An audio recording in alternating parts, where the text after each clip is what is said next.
Alright, this is how to do a partial oil change on a Royal Enfield Bullet 500. Why would I do a partial oil change and not a complete oil change? Well, a lot of people do this, and the fact is there's an oil filter right in here that's just kind of like a gauze bandage with some springs and a sort of a metal casing around it. And it's not a really great oil filter to begin with. So it's a good idea to change your oil often. And when you drain the oil out of here and replace the filter, the way that the engine is constructed, it takes a while for the oil to get pumped back into here. And during the time, whether it be 2 minutes or 5 minutes that your engine's running, trying to fill this oil filter cavity back up to get oil to the pump, your engine's essentially running without oil. So people are scared that it could cause failure of the engine, especially the bottom end, where the big end connects to the crankshaft. So a lot of people just leave this alone, change it, every other oil change, and just change the oil, drain the oil out of the oil tank and out of the sump, and then take this quill bolt out also and drain the oil from there, and that'll get most of your oil out. And then when you start it back up, you'll have oil pressure right away, and you won't have to worry about running it dry until the oil filter cavity fills up again. If any of you have an ingenious way to put oil into the oil filter cavity when you change the filter, please let me know. Put it in the comments. One way I've heard of people doing it is actually putting the bike up at an incline. I suppose if you could hang your bike by the front wheel from the roof of your garage, you could fill this thing up, if it was like that. Let me see, yep, like that. So it's hanging by the front wheel from the roof of the garage, and you just pour the oil in here and then stick the end on it. I suppose that would work, but I'm not going to take a chance trying anything crazy like that. I'm just going to change the oil more often and then change the filter every once in a while. And when I do, just be real gentle with it when I start it up.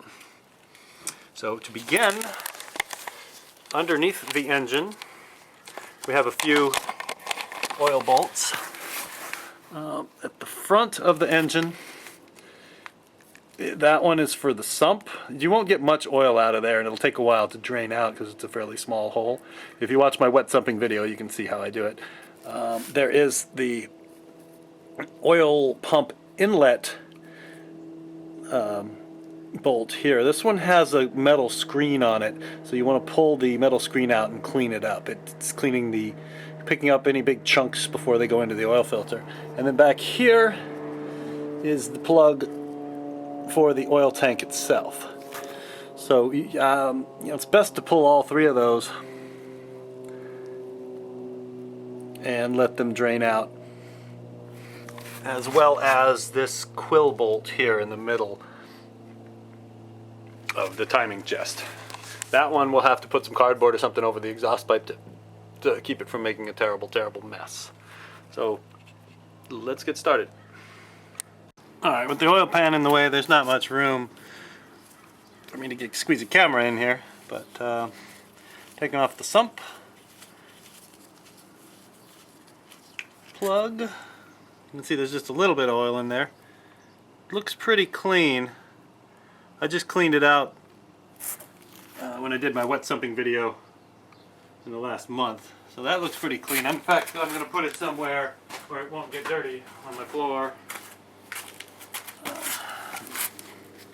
Just set it up here. Okay, and then that one we're going to need a wrench on.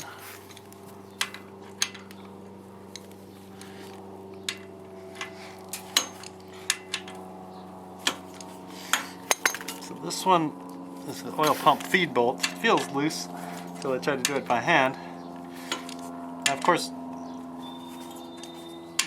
the metallurgy being what it is from India, you want to be very careful when you screw these back in. You want them to be snug, but don't over torque them or you'll thread it real easy.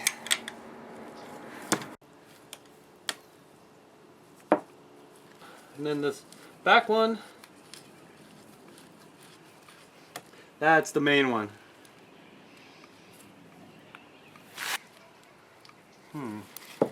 Okay, so that has gotten the oil out of the main oil tank. Looks pretty dirty, so I think it was time. Alright, next we remove this quill bolt using a makeshift exhaust pipe protector, which I've crafted from cardboard. So we will take that off.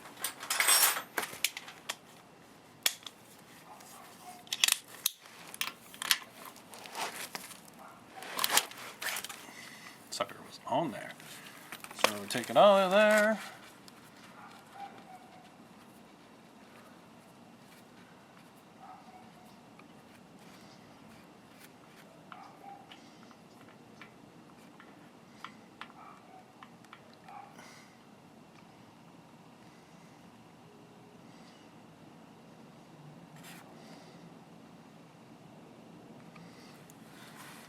There's about 500 cc's of oil in there that's going to come out.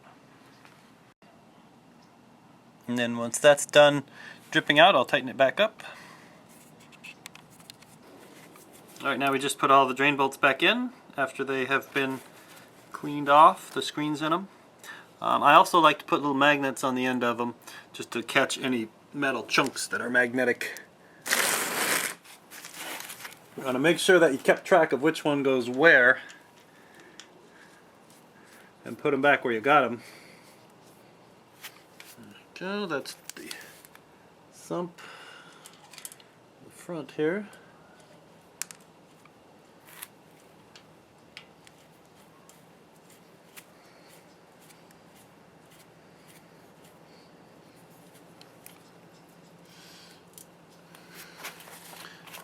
Perfect. That one gets a magnet too. I like these they're little rare earth magnets. Really tiny but super powerful. And they're so small that the weight of them the vibration isn't gonna shake them off, and they're so powerful that they'll stay stuck. And they're powerful enough to work through the plug and actually stop any chunks from floating around inside the engine. Just snug here. We don't want to tighten it up too tight. It's a good idea to put the magnet on after you tighten it up,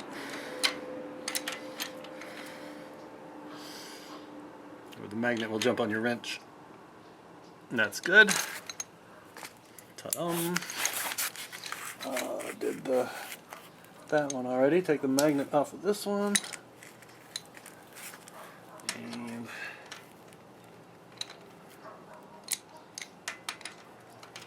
tighten it down. Good. Alright, we're good now. We want to fill it up with, this is a controversial subject. No matter what I say, people are going to say that I'm wrong. So, use the motor oil of your choice. My choice is 20W50. I guess the manufacturer recommends straight 50 weight, but you can't really get that anymore. So I run 20W50 oil in it. A lot of people say that's good. Some people will say that's not good. But, works for me.